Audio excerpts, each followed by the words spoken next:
السلام عليكم مشاهدي قناتنا الكرام.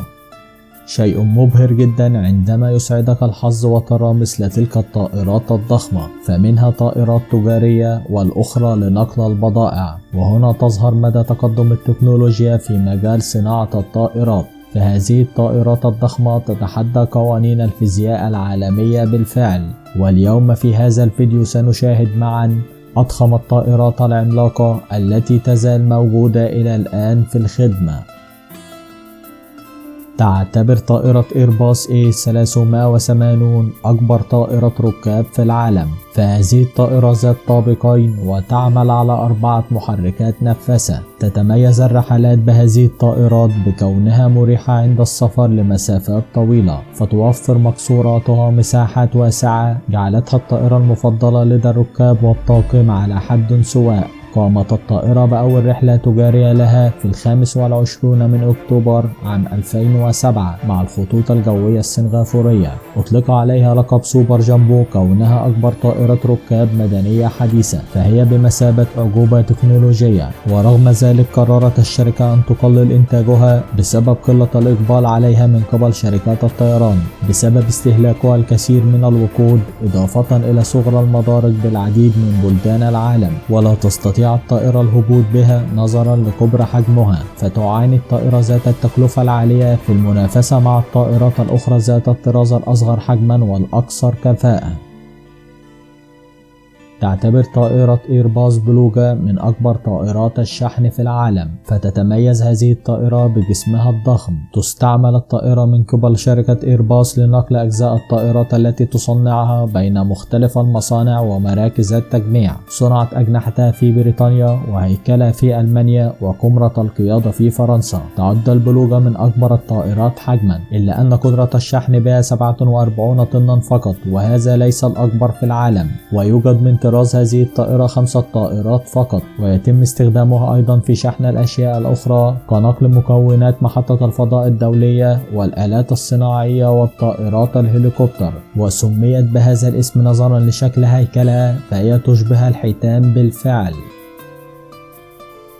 تعتبر طائرة بيونغ 787 عملاق من عمالقة الطائرات المدنية الموجودة حاليا. سميت بطائرة الأحلام عندما تم الإعلان عنها لأول مرة. تتراوح سعتها ما بين 210 و 330 مسافرا حسب تصميم الكراسي داخل حجرة الركاب. بدنها عريض وبها ممر مزدوج، وقد انطلقت في أول رحلة لها في 19 من شهر ديسمبر عام 2009. هذه الطائرة من أكثر الطائرات كفاءة في تقليل استهلاك الوقود بنسبة 20% عن مثيلتها من أي طائرة أخرى بحجمها. تزن ما بين 14 طن إلى 18 طن، أي أقل من طائرة إيرباص. وهذه أول طائرة يتم تصنيعها من مواد مركبة أقوى وأخف وزن من الألمنيوم، وتأثيرها الصوتي أقل بنسبة 60% من تأثير الطائرات الأخرى المماثلة لها في الحجم. يبلغ طولها 57 مترا وارتفاعها 17 مترا. ومن الأشياء المميزة بها النوافذ، فهي أكبر بنسبة 30% عن الطائرات التي في حجمها. كما أن الإضاءة بالطائرة تعطي الإحساس بمساحة أكبر مما هي عليه، فهي طائرة ضخمة بالفعل.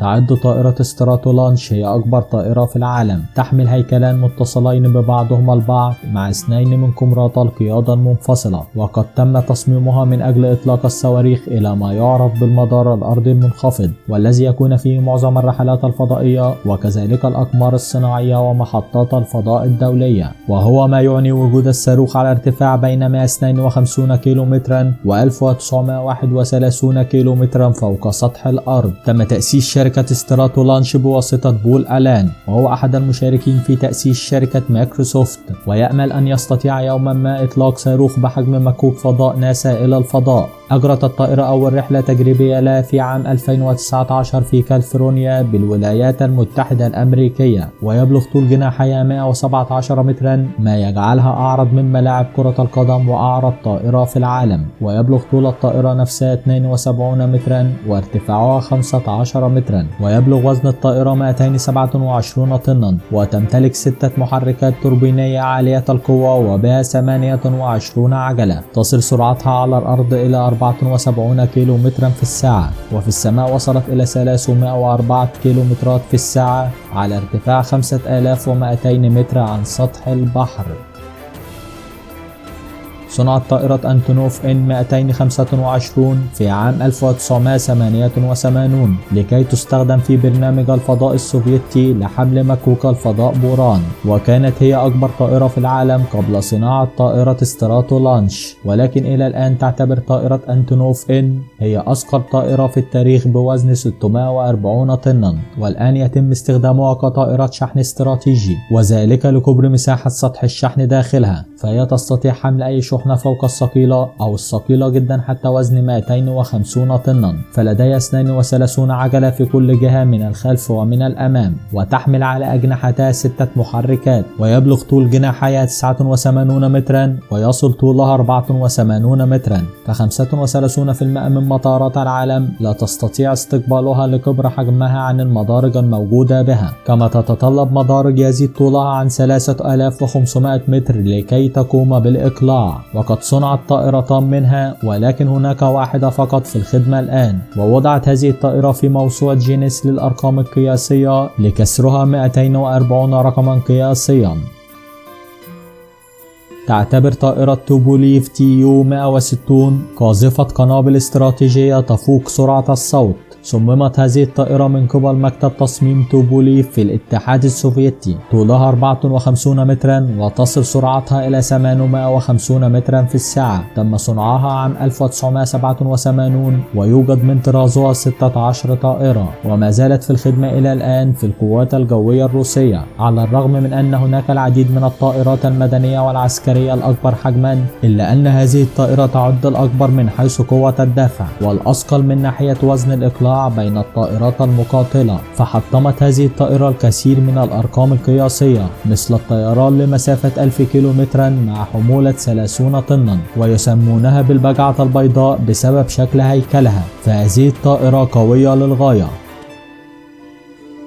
صممت شركة إيرباص طائرة عملاقة تسمى A350، فهي عبارة عن طائرة ذات جسم عريض بمحرك تربو، واعتمدت أحدث تقنيات قيادة الطائرات في كمرة القيادة بها من خلال استخدام الإبداعات التكنولوجية المتطورة. يبلغ طول جناحيها حوالي 65 مترا، وتتسع ل 366 راكبا. وقد صممتها شركة إيرباص لتنافس طائرة بوينغ 787، فتتوفر بهذه الطائرة مميزات كثيرة مقارنة بالطائرات الأخرى، فبها أحدث التقنيات بخلاف أنها قليلة انبعاث أول أكسيد الكربون. فهي طائرة ضخمة رغم وجود طائرات غيرها الآن تكبرها حجما. شكرا لكم مشاهدي قناتنا الكرام، وإلى اللقاء.